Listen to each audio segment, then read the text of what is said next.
Alright guys, so I'm just making this quick video to give you a tip on how to get this stubborn little you-know-what out of the back support right about there on the intake plenum for the Toyota 3-liter. Came in like the Camry, the Sequoia. This is a Highlander to be specific.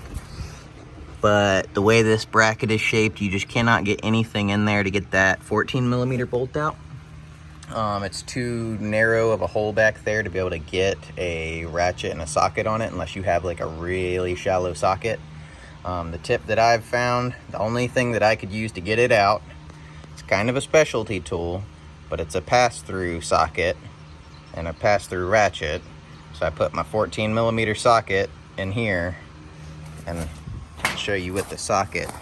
It's a lot narrower. It's a lot narrower than a normal socket. I got my 14 and my regular ratchet right here. Shows you just how much narrower that is. So you need this to get that out. Only one person, didn't need help, didn't have to go from the bottom. Just stuck this back there, turn it little bit by little bit until I got it out.